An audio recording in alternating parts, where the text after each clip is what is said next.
What's up, everybody? Welcome to Political Fight Club. I'm Robert Durden, and in this episode, we're going to be talking about a bombshell that broke this morning. I actually saw it late last night. And it's a literal bombshell because it's talking about the airstrike that killed those 10 civilians in Kabul. Now, I covered this in a different episode. They airstruck a Toyota Corolla that they said the United States military intelligence said that was inevitably going to bomb something, and it was linked to ISIS-K. So they were aiming for the driver, and then when they killed a whole bunch of people, the military said that they maybe killed 3 civilians. Not true.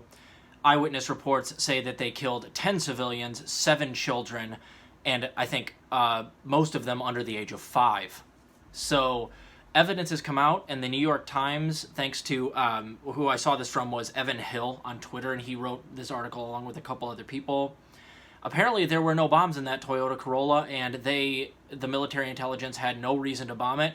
And even though they were allegedly surveilling this person, and they said that they had all this evidence that he was packing the car with explosives, no, none of that's true. We have visual evidence now from all of these video feeds, which were in the Twitter feed, which I reshared. You can check that out on my Twitter.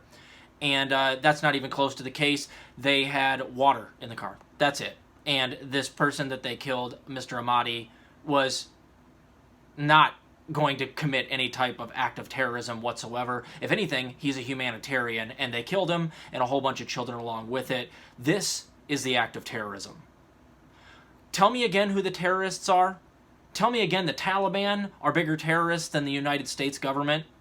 And it's going to go into graphic detail about how it killed a bunch of these kids, so I hope you guys have a strong stomach, because I wanted to cry when I read this. This is fucking disgusting, and it makes me sick to hear all of these people like Tulsi Gabbard going out there and tweeting that we need to consider imperialism as a solution for the dehumanization of other countries on women and other people. No, U.S. imperialism is one of the most dehumanizing, if not the most destructive, dehumanizing force on the face of the fucking planet. And this is more evidence to that. And of course, the U.S. government lied their asses off about what Mr. Ahmadi did, about how many civilian casualties there actually were, and didn't mention that they killed a whole bunch of fucking children for no reason, which they did. So I'm going to read to you most of the article here. Please bear with me. It's going to take me about 4 or 5 minutes. Kabul, Afghanistan. It was the last known missile fired by the United States in its 20-year war in Afghanistan, and the military called it a righteous strike, quote-unquote, a drone attack after hours of surveillance on August 29th against a vehicle that American officials thought contained an ISIS bomb and posed an imminent threat to troops at Kabul's airport. But an NYT investigation of video evidence, along with interviews of more than a dozen of the driver's co-workers and family members in Kabul, raises doubts about the U.S. version of events, including whether the explosives were present in the vehicle, whether the driver had a connection to ISIS, and whether there was a second explosion after the missile struck the car. Now, a lot of the military officials said, no, there was an extra bunch of explosions afterwards, which they called secondary explosions, and they must have been the ones that killed all the children. That's also false. We've gotten 3 experts that have gone in there, and I think they were demolition experts, and all of them said, no, this was one explosion. The explosion killed everybody, and all the eyewitness reports say that there were no extra explosions. It's all lies. They just murdered a whole bunch of people. Joe Biden is a fucking murderer, a war criminal. So let's keep reading here. Times reporting has identified the driver as Zamari Ahmadi, a longtime worker for a U.S. aid group. The evidence suggests his travels that day actually involved transporting colleagues to and from work, and an analysis of video feeds showed that what the military may have seen was Mr. Ahmadi and a colleague loading canisters of water into his trunk to bring home to his family. While the U.S. military said the drone strike might have killed 3 civilians, Times reporting shows that it killed 10, including 7 children, in a dense residential block. Mr. Ahmadi, 43 years of age, had worked since '06 as an electrical engineer for Nutrition and Education International, a California-based aid group.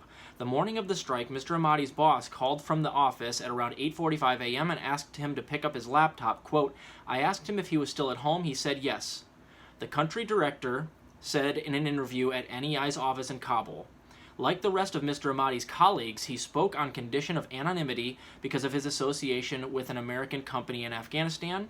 According to his relatives, that morning Mr. Ahmadi left for work around 9 a.m. in a white 96 Corolla that belonged to NEI, departing from his house where he lived with his 3 brothers and their families a few kilos west of the airport. U.S. officials told the Times that it was around this time that their target, a white sedan, first came under surveillance. After it was spotted leaving the compound identified as an alleged ISIS safe house about 5 kilos northwest of the airport. It is unclear if officials were referring to one of the 3 stops that Mr. Ahmadi made to pick up 2 passengers and the laptop on his way to work. The latter location, the home of NEI's country director, was close to where a rocket attack claimed by ISIS would be launched against the airport the following morning, from an improvised launcher concealed inside the trunk of a Toyota Corolla, a model similar to Mr. Ahmadi's vehicle. Yep. A Times reporter visited the director at his home and met with members of his family who said they had been living there for 40 years. Quote, "We have nothing to do with terrorism or ISIS," said the director, who also has a U.S. resettlement case. "We love America. We want to go there." Throughout the day, an MQ-9 Reaper drone continued to track Mr. Ahmadi's vehicle as it drove around Kabul, and U.S. officials claimed they intercepted communications between the sedan and the alleged ISIS safe house, instructing it to make several stops. But the people who rode with Mr. Ahmadi said that day said that the military interpreted as a series of conspicuous moves or suspicious moves was simply a normal day of work. After stopping to pick up breakfast, Mr. Ahmadi and his 2 passengers arrived at NEI's office, where security camera footage obtained by the Times recorded their arrival at 9:35 a.m. Later that morning, Mr. Ahmadi drove some co-workers to a Taliban-occupied police station downtown where they said they requested permission to distribute food to refugees in a nearby park. Mr. Ahmadi and his 3 passengers returned to the office about 2 p.m. As seen on camera footage, Mr. Ahmadi came out half-hour later with a hose that was streaming water. With the help of a guard, he filled several empty plastic containers. According to his co-workers, water deliveries had stopped in his neighborhood after the collapse of the government, and Mr. Ahmadi had been bringing water home from the office. Quote, I filled the containers myself and helped him load them into the trunk, the guard said. At 3:38 p.m., the guard and another co-worker moved the car farther into the driveway. The camera footage ends soon after when the office shut off its generator at the end of the workday. Mr. Ahmadi had 3 passengers, all left for home. Around this time, U.S. officials said that the drone had tracked Mr. Ahmadi to a compound 8 to 12 kilos southwest of the airport, a location that matched NEI's office. There, they said the drone observed Mr. Ahmadi and 3 others loading heavy packages into the car, which they believe might contain explosives. But the passengers said that they had only 2 laptops with them, which they put inside the vehicle, and that the trunk had no other cargo other than the plastic water-filled containers that were placed there earlier. In separate interviews, all 3 passengers denied loading explosives into the vehicle they were about to commute home in. According to one of Mr. Ahmadi's passengers, a colleague who regularly commuted with him, the ride home was filled with their usual laughing and banter, but with one difference. Mr. Ahmadi kept the radio silent, as he was afraid of getting in trouble with the Taliban. Quote, he liked happy music. That day, we couldn't play any music in the car. Mr. Ahmadi dropped off his 3 passengers and then headed for his home near the airport. Quote, I asked him to come in for a bit, but he said he was tired, the last passenger said. Although U.S. officials said that at that point they still knew little about Mr. Ahmadi's identity, they had become convinced that the white sedan he was driving posed an imminent threat to troops at the airport. When Mr. Ahmadi pulled into the courtyard of his home, which officials said was different than the alleged ISIS safe house. Different from the alleged ISIS safe house. So what evidence do they have right now? They have just the drone evidence that they had some packages at their side when they got back in.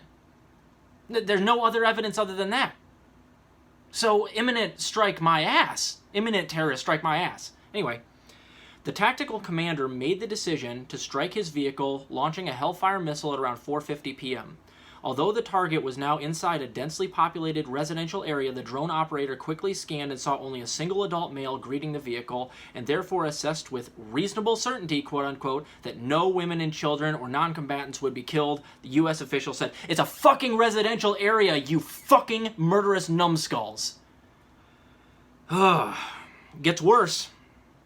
But according to his relatives, as Mr. Ahmadi pulled into his courtyard, several of his children and his brother's children came out excited to see him and sat in the car as he backed it inside. Mr. Ahmadi's brother Romal was sitting on the ground floor with his wife when he heard the sound of the gate opening and Mr. Ahmadi's car entering.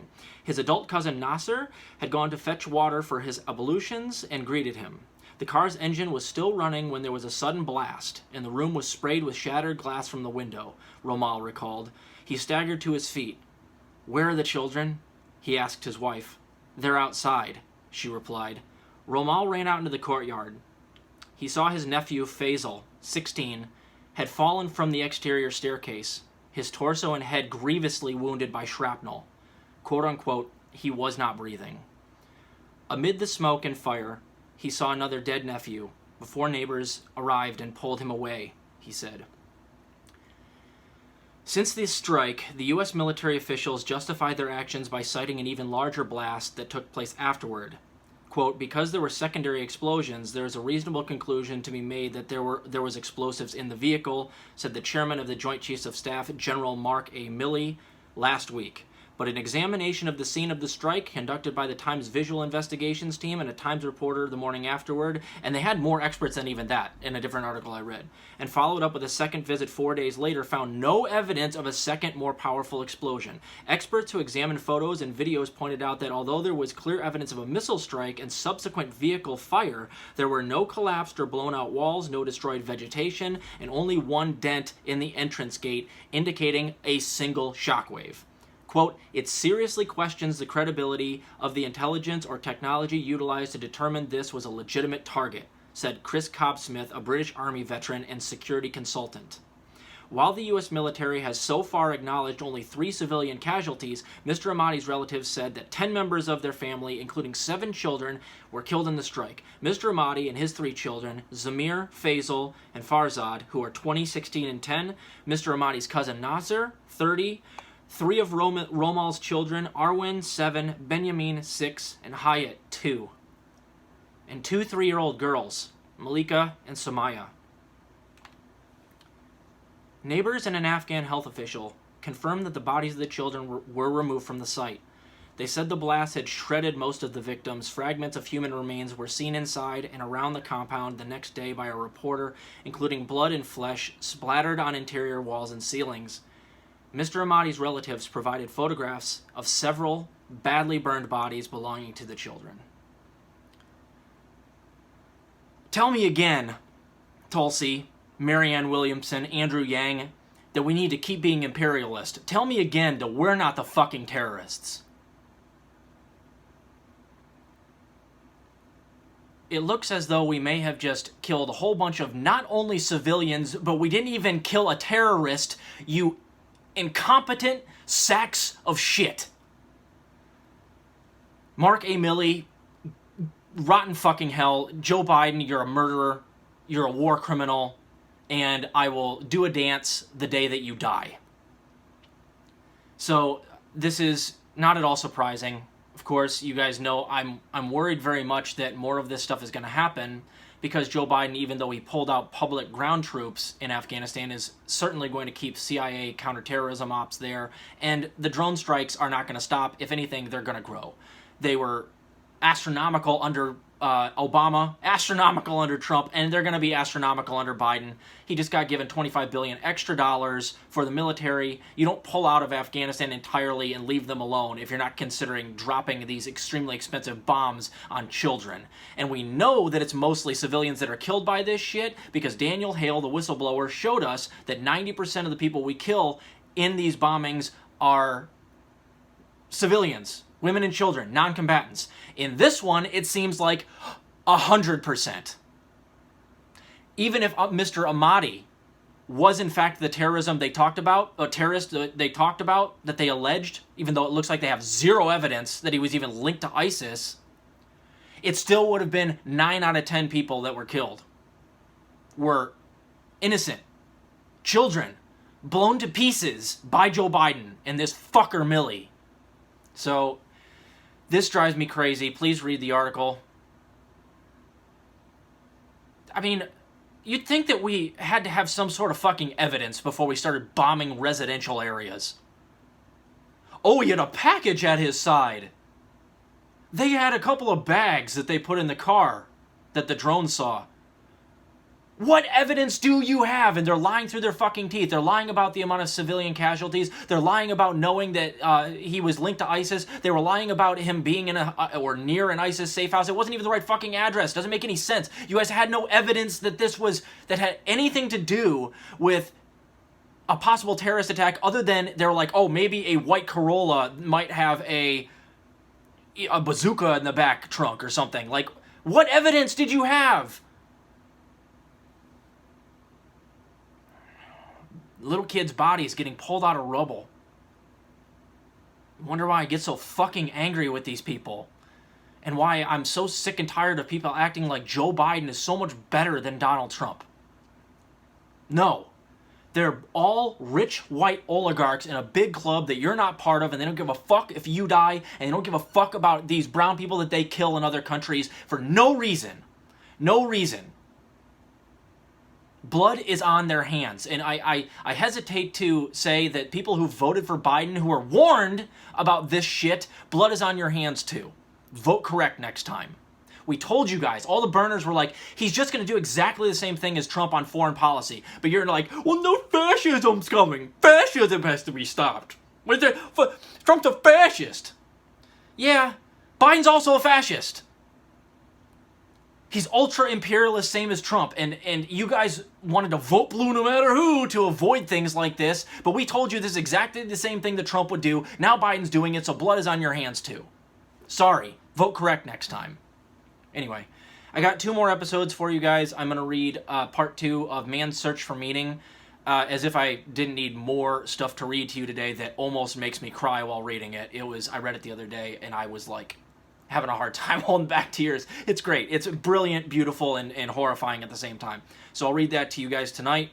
And then I've also got another joke track where somebody told me that a lot of the jokes I told in the last roast were ones that I've told before. No, I told like 1, maybe 2 jokes in that last roast that I've told before, and that's because I told them at the beginning of the show when most of my subs hadn't subbed to me yet. But to prove to you that I can write new jokes, I just decided to write a whole bunch of new roast jokes this morning. So I'm going to go after Ken Klippenstein, Cenk Uygur, Anna Kasparian, Kyle Kalinske, Emma Vigeland. I've got a whole bunch of them. So I'll do that for you guys either later today or early tomorrow. So that ought to be a lot of fun. So we'll cry, and then we'll do some laughing.